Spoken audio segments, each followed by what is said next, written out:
We are coming up on 500 subscribers, guys. Should I do anything as a celebration for 500 subscribers? 500 K-drama fans with me. Yay! Because you know how many K-drama fans I know in real life? None. Zero. Hello YouTube, my name's Marie, and today we're going to discuss all of the shows that I watched in August. Okay, so the first thing that I'm going to talk about is Produce 101 Season 2.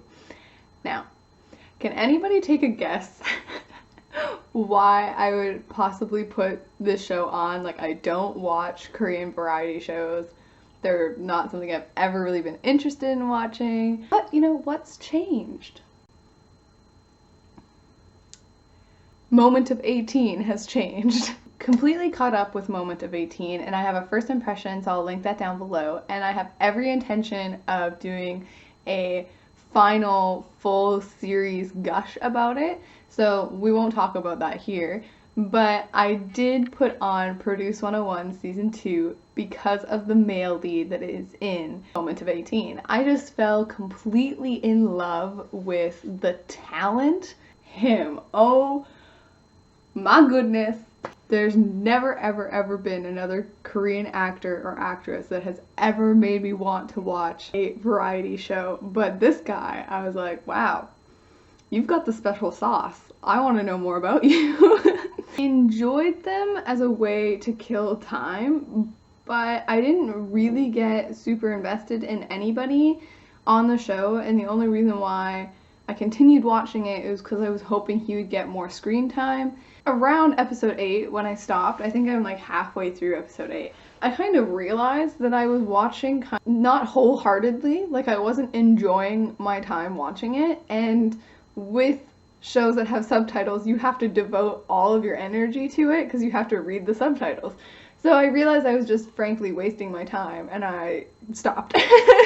So next I watched Princess Hours. This was released in 2006 and is set in an alternate dimension where the Korean monarchy still exists in modern times. And it follows a young high school girl whose grandfather saved the life of the late king, and because of that they made like a pact or an agreement that she would marry the future king. I did really enjoy it. I don't think that this is quality whatsoever. This show really feels of the time it was made. The fashion and the makeup and the drama and the character archetypes, like this feels very much 2006 K-drama drama. There's fun to be had here. Easy popcorn enjoyment out of the first 18 episodes. But similar to what happened with Produce 101, after so long of watching it, I kind of realized that my interest in the characters and the plot just kind of died down, and I just decided to stop. I am not a completionist, if you can't tell. Next, I'm on episode 9 of Hotel de Luna. I don't think I'm up to date. I believe there's 2 or 3 episodes past episode 9 out at this point. And I don't have the strongest urge to go back to Hotel de Luna whenever I leave it. So this might not be a great one, for me at least, to watch week to week, because there's no real drive for me to go back to it. I have every respect for this show. Do not get me wrong. I think the directing is so wonderful, and the costumes and the set design is really lush, and the cinematography, like the use of colors, and like this show is really a piece of art. IU is a shining star, so there's nothing wrong with her, and even the story is really interesting, but for some reason it doesn't get me emotionally invested. So I really enjoy the viewing process, but then when I leave it, I'm not like, ooh, I need that next episode. Next, I'm up to date on Rookie Historian, blah blah blah. It's a Netflix original, and it's about a woman who goes into the palace to be a female historian because there are certain places within the palace that only women and the king are allowed to enter. So as a way to catalog every aspect of everybody's life, they're like, we need female historians. This girl goes in and she has this really interesting relationship with the prince, who is kind of an outcast within the court. He stays within his palace. He's not really allowed to leave it. He's really young and energetic, and he's a writer under a code name. So this show, it's a fantasy, and it's presenting this historical drama really lightheartedly. Everything's really beautiful. It's not cheap or anything, but it's not super realistic. It's not gritty. I do think it has a message, or at least the writers have something that they want to say about the power of words, because there's a whole subplot about banning books and having like blacklisted literature, which I think is great. I really hope as the series goes on that becomes a little bit more important, because overall the show is really light.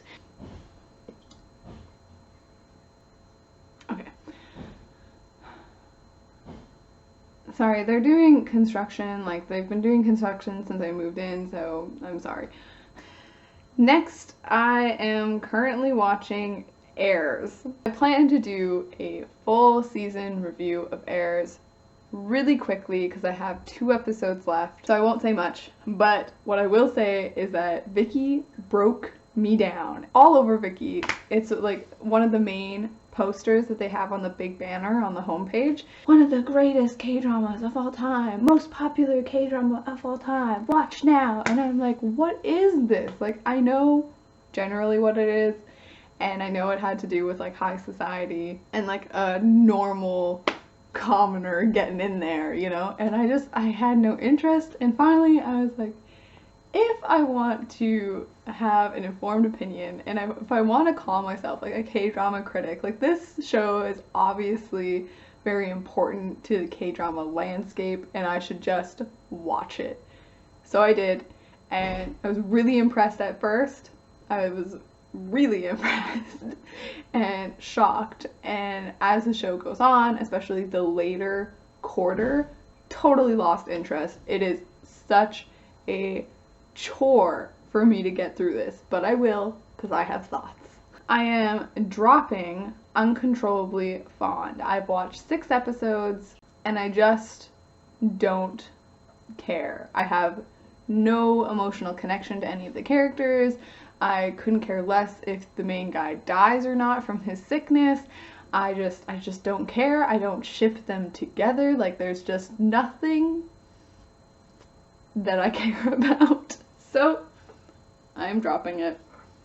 Okay guys, that's everything I watched in August.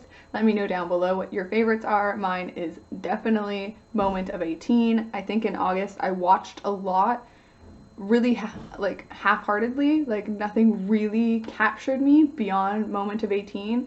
So that's 100% my favorite. Have a good day, have a good night, bye.